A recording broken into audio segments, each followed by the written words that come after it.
नवाज शरीफ ने कहा है कि इमरान खान एहसान फरामोश है, आप ऐसा समझते हैं?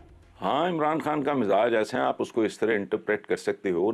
तो ना खेलेंगे ना ही खेलने देंगे। कप्तान से कप्तानी क्या छिनी, खान साहब की मैच में दिलचस्पी ही खत्म हो गई। नाज़रीन, पाकिस्तान एक ऐसा मुल्क है जिसके अवाम गरीब है, जिसके अवाम टैक्स दे दे कर थक गए हैं, लेकिन वो किसी तरीके से वेलफेयर सिस्टम के अंदर बेहतरी नहीं देखते। से खिताब करते हुए वज़ीर ख़ारजा बिलावल भुट्टो ने कहा है कि तरक्की पज़ीर ममालिक में करोड़ों अफराद भूख और अफलास का शिकार है। तो चाहते थे कि ये आज ये असेंबलियां तोड़कर इलेक्शन का ऐलान करते, लेकिन ये असेंबलियां तोड़ना ही नहीं चाहते। ये चाहते हैं कि तहरीक अदम एतमाद आ जाए और असेंबलियां यूं ही चलती रहें। एक ऐसा मुल्क है जिसके जो फॉरेन रिजर्व्स हैं वो सिर्फ 6.7 बिलियन डॉलर्स हैं।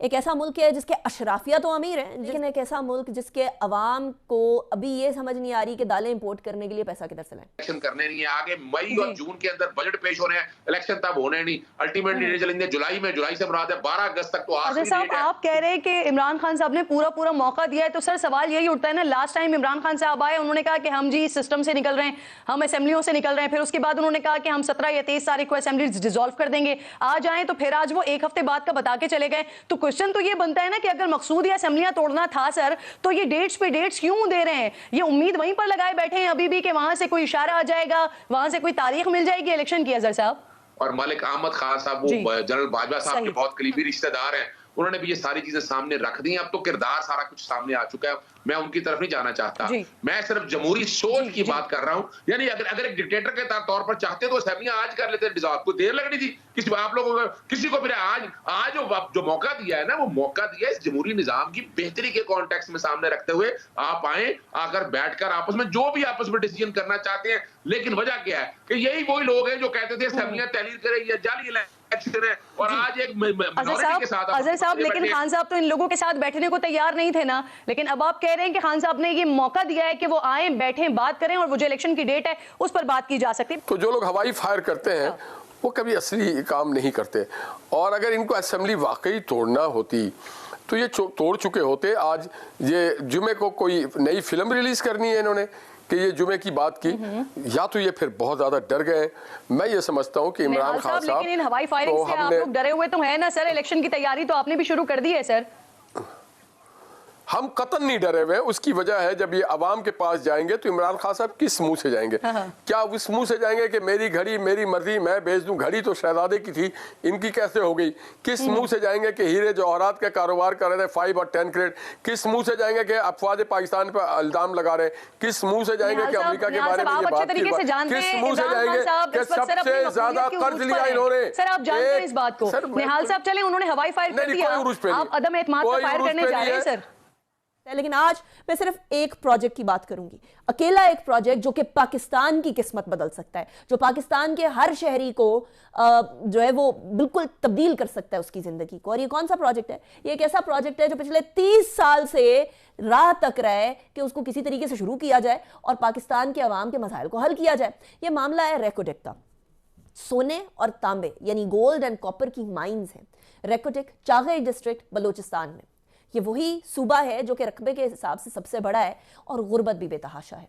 और गुर्बत इसलिए क्योंकि इसके संगलाख पहाड़ों से तमाम फैसिलिटीज़ को गुजारना मुश्किल है। यहाँ जो वफाकी हुकूमत है या जो बाकी सियासतदान है मुल्क के बाकी, वो उन्हीं सरदारों को सपोर्ट करते हैं ताकि सियासी तौर पर वो इंग्रेस हासिल कर सकें बलूचिस्तान के अंदर, और उस तरीके से मामलात को आगे लेकर जा सकें, अपनी सियासत के लिए फ़ायदा उठा सकें। लेकिन अब ऐसा लगता है कि कुछ कौमी धारा तब्दील होते हुए और इकोनॉमी के हालात बहुत ख़राबी की तरफ जाने के बाद सबकी अक्ल में एक बात आई है कि ये वाला मंसूबा ऐसा मंसूबा है जो कि पाकिस्तान को बचा सकता है।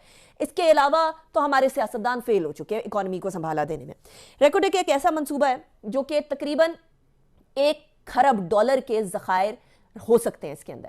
At this point in time $260 billion के ज़खायर तो पक्के पक्के इधर हैं। ये चागई डिस्ट्रिक्ट के अंदर है, बलूचिस्तान सूबे के अंदर है, और गोल्ड और कॉपर इसके अंदर वाफिर मिकदार में भरा पड़ा है। 1993 के अंदर सबसे पहले रेकोटेक प्रोजेक्ट शुरू हुआ था। अब 93 को देखिए, और 93 के बाद 2003 آیا, 2013 آیا, اور اب 2023 آنے کے اندر 15 دن باقی ہیں, اور اب جا کے ہم نے دوبارہ یہ ڈیسائیڈ کیا ہے کہ اس کو ریسٹارٹ کریں گے میٹر کو.